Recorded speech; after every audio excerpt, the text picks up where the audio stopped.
हाय। आप सभी को संचंद्रा क्लासेस यूट्यूब चैनल पर स्वागत है। तो पिछले क्लास में हम लोग पढ़ चुके हैं निम्न पूरा पाषाण काल, जो पाषाण काल का एक ऊपरी जो फर्स्ट भाग था। आज हम लोग पढ़ने वाले हैं मध्य पूरा पाषाण काल। तो आइए हम लोग बिना देर किए हुए सेशन को स्टार्ट करते हैं। तो जो मध्य पूरा पाषाण काल था, जो पूरा पाषाण का जो मध्य वाला जो भाग था, मध्य पूरा पाषाण कालीन संस्कृतियाँ, इसको हम लोग पढ़ेंगे। हम लोग निम्न पूरा पाषाण कालीन संस्कृतियों को अच्छी तरीके से पढ़ चुके हैं। अगर आप लोगों ने किसी ने यह वीडियो नहीं देखा होगा तो वीडियो पढ़ा होगा, आप लोग जाके वीडियो में देख सकते हैं। तो आइए शुरुआत करते हैं। मध्य पूरा पाषाण संस्कृति निम्न पूरा पाषाण संस्कृति के बाद का चरण है। जो मध्य पूरा पाषाण संस्कृति है, निम्न पूरा पाषाण संस्कृति के बाद का चरण है, जो हम लोग पढ़ चुके हैं। जैसा कि पहले बताया जा चुका है कि निम्न पूरा पाषाणकालीन संस्कृति की विशेषता हस्त कुल्हाड़ियों, हैंड एक्स और बिदारकों जैसे वजनदार हथियार थे। जो निम्न पूरा पाषाण काल के जो औजार थे वो कौन कौन से थे? हस्त कुल्हाड़ी, हैंड एक्स और बिदार क्लेवर्स। यह जो औजार थे बहुत ही वजनदार थे। और दूसरी ओर मध्य पूरा पाषाण कालीन संस्कृति को विशिष्ट तकनीकों से निर्मित फलकों, सल्क पर बनाए गए विविध प्रकार के औजारों से जाना जाता है।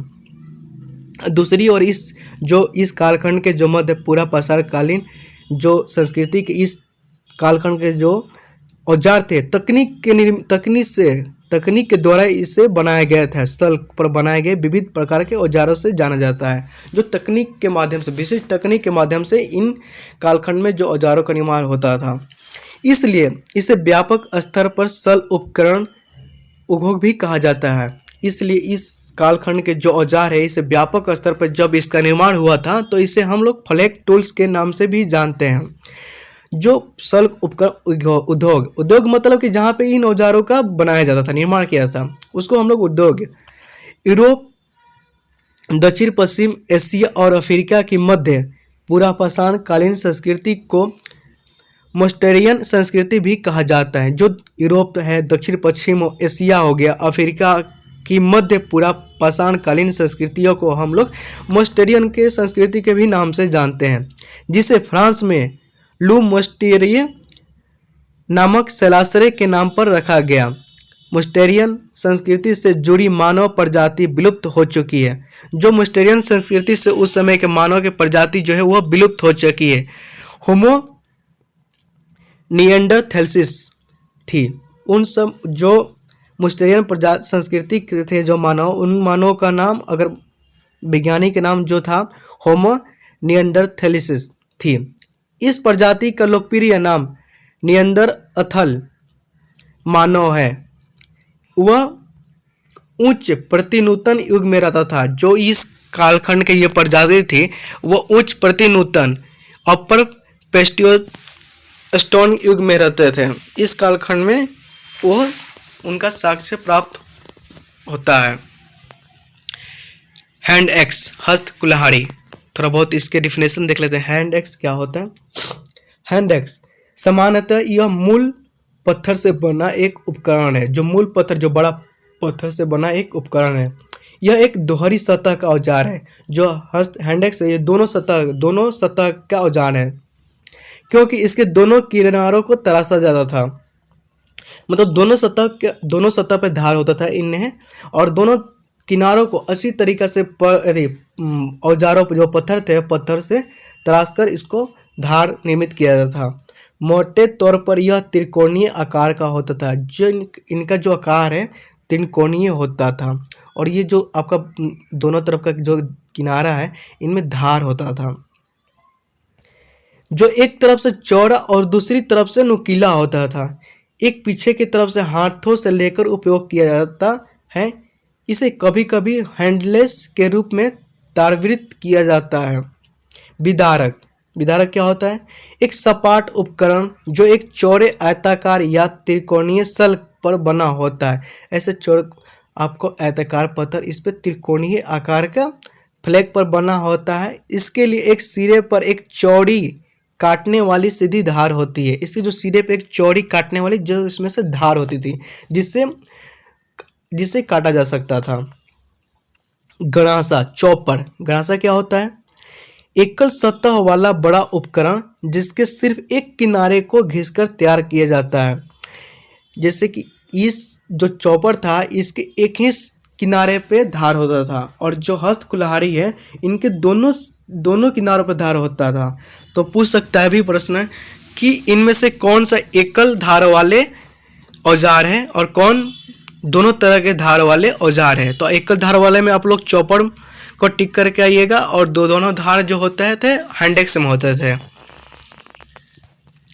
और जो काटने का उपकरण चॉपिंग टूल एक मूल पत्थर या एक कंकर पर बना एक औजार जिसकी दोनों सतहों का एक लहराती धार बनाने के उद्देश्य से बारी बारी से तराशा जाता था।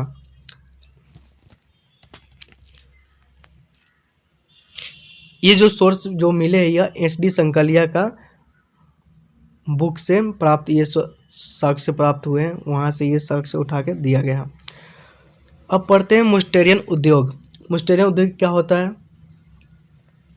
मुस्टेरियन उद्योग यूरोप, दक्षिण पश्चिम एशिया और अफ्रीका में नियंदर प्रजाति द्वारा उपयोग किए जाने वाले उपकरण बनाने की एक मध्य पूरा पसार युगीन परंपरा है। पत्थर के उपकरण बनाने वाले उद्योग की व्यापकता, जिसमें पूर्ववर्ती सांस्कृतिक चरण की हस्त कुल्हाड़ियों और विदारकों को विपरीत मुख्य रूप से फलक बनाए और प्रयुक्त किए जाते थे, की शुरुआत मध्य प्रतिनूतन प्लेस्टीन युग के अंत के आसपास मानी गई है। फलकों का निर्माण शिकार करने के लिए इस्तेमाल किए जाने वाले विकसित उपकरण के रूप में तकनीकी परिवर्तन की सूचक है। जो इन फलकों का निर्माण था शिकार करने में, तथा इनकी शुरुआत जो हुआ था मध्य प्रतिनूतन के अंत तक आसपास के मानी जाती थी। इस नई तकनीक में पहले से तैयार एक मूल पत्थर से एक झटके में बनाए गए एक संपूर्ण औजार का निर्माण किया जाता था। जैसे कि एक मूल पत्थर होता था, बहुत बड़ा पत्थर, उस पर पत्थर रख के तोड़ा जाता था। उस पत्थर को तोड़ कर धीरे धीरे उसको तराश कर एक विशिष्ट प्रकार का औजार का निर्माण किया जाता था।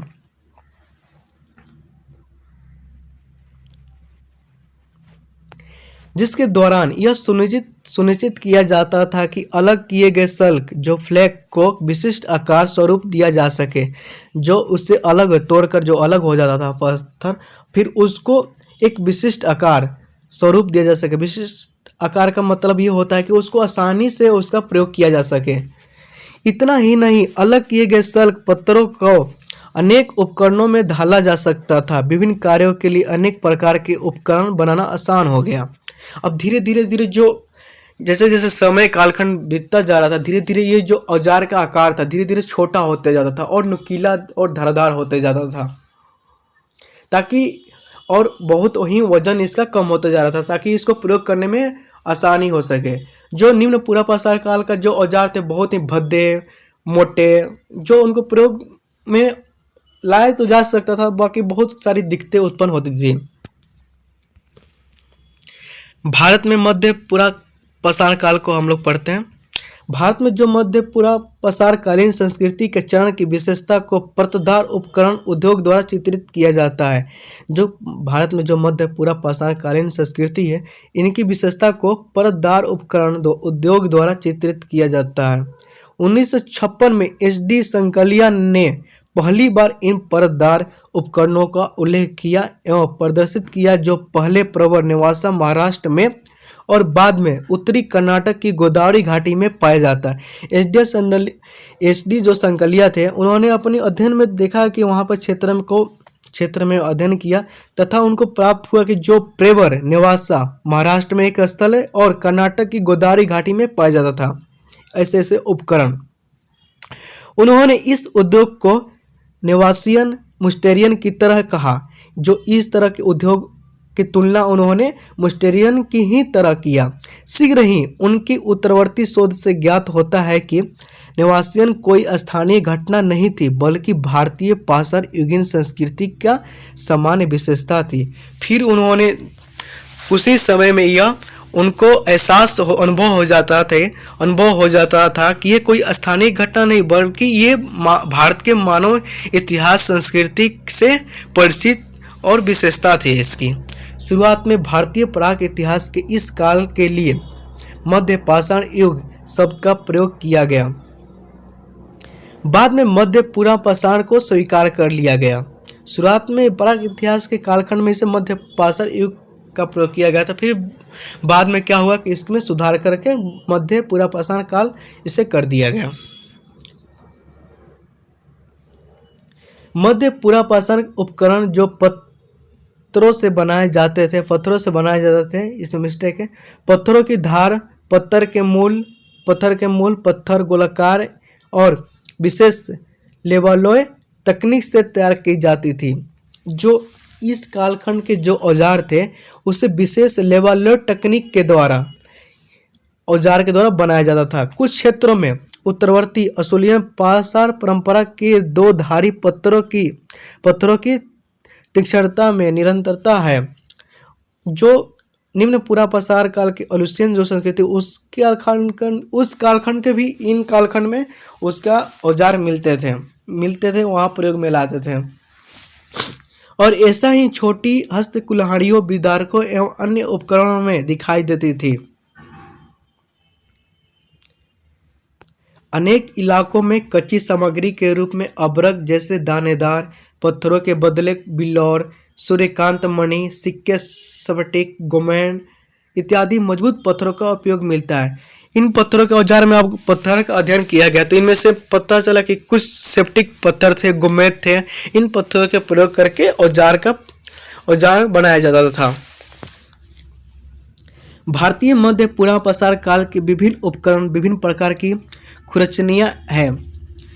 एक तरफा, दो तरफा, सतहनुमा, सीढ़ी, टेढ़ी, अवतल, उत्तल, नोकदार और मूल पत्थर खुरचनी, सुतारी, एक तरफ धार वाली, दोनों तरफ नाक वाली, लेवलॉय, नोक वाली, घुमावदार, चौड़ी, लघु, हस्त कुल्हाड़ियाँ एवं विदारक उपयोग किए जाते हैं। आप देख सकते हैं कि किन किन इन स्वरूप वाले औजारों का इस कालखंड में इसका निर्माण होने लगा था। औजार अहरन, संदान और हथौड़े भी निर्माण स्थल पर पाए गए। जो अहरन, संदान, नेवलिस जो हथौड़े के रूप में आपको पत्थर देखते हैं, इन निर्माण स्थल पर भी पाए गए थे, मिले थे यहाँ से। आप देख सकते हैं कि इन कालखंड में औजारों की प्रकृति संरचना आप देख सकते हैं किस किस टाइप के इस कालखंड में मानव इसका प्रयोग करते थे।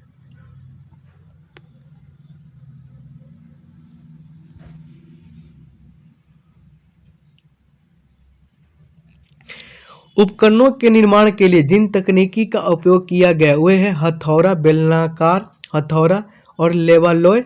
कच्ची सामग्री के रूप में जिन पत्थरों का उपयोग किया गया वे दानेदार अभ्रक से लेकर बिल्लौर, सूर्यकांत मणि और सिक्त स्फटिक है। लेवलॉय तकनीक क्या होती है इसके बारे में हम लोग देख लेते हैं। पेरिस के एक उपनगर लेवलॉय के नाम पर इस तकनीक का नाम रखा गया है। जो लेवलॉय तकनीक है, पेरिस में एक उपनगर है, उस उपनगर का नाम है लेवलॉय। उसी के नाम के आधार पर इस तकनीक का नाम रखा गया, जहां से एक खास प्रकार के मूल पत्थर तैयार किया जाता था। एक खास प्रकार के मूल पत्थर, बड़ा पत्थर ले लिया जाता था। यह तकनीक कछुए के आकार वाली मूल पत्थर से निर्मित एक नए उपकरण का उत्पादन करती थी। इन मूल पत्थर से तोड़कर विभिन्न उसको स्वरूप देकर एक कछुए के आकार के औजार को निर्मित करती थी, जिस पर एक बार चोट करने पर परतें झड़ जाती थी। एक बार अगर चोट करने पर जो उसकी परत थी झड़ जाती थी। इसे मूल पत्थरों को तैयार करने वाली तकनीक प्री-प्रेड कोर टेक्निक भी कहा जाता है। इस तरह के तकनीक से प्राप्त जो औजार थे इसको हम लोग प्री-प्रेड कोर टेक्निक भी इसे कहते हैं।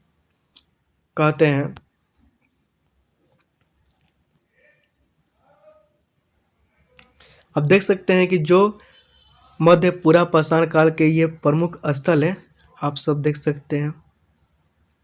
दुआंगचर हो गया, डिडवाना हो गया, मंगलापुरा हो गया, खंडवेली हो गया, सिंहभूम हो गया, आपका निगुतना हो गया।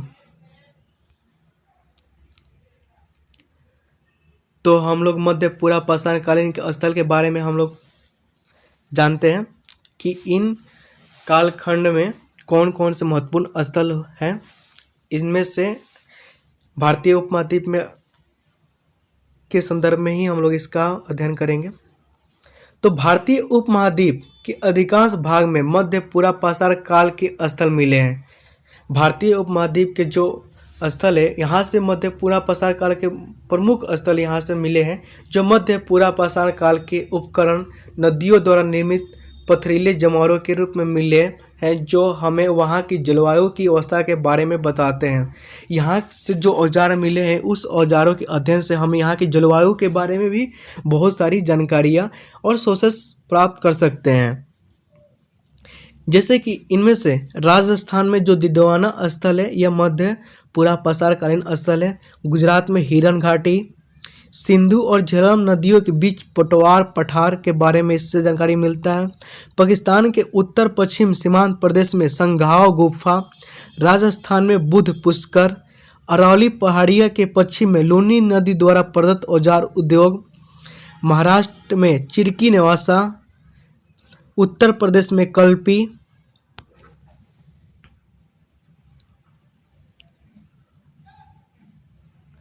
तो ये रहा हमारा मध्य पूरा पाषाण कालखंड, जो हम लोग इस सेशन में पढ़े। अच्छी तरीक़ा से आप लोग इसे अच्छी तरीक़ा से अपने तैयार कर लीजिएगा। अगर इतना आप लोग पढ़ते हैं तो बहुत सारे ये बहुत बेनिफिट है, बहुत हेल्पफुल होने वाला है। इससे बाहरी कुछ नहीं जाएगा। तो आज के वीडियो में बस इतना ही। आगे के वीडियो में हम लोग उच्च पूरा पाषाण काल पढ़ने वाले हैं, उच्च पूरा पाषाणकालीन संस्कृतियों को पढ़ेंगे। तो अगर आप लोग का वीडियो अच्छा लगा होगा तो प्लीज़ चैनल को सब्सक्राइब और लाइक कर दीजिएगा। धन्यवाद।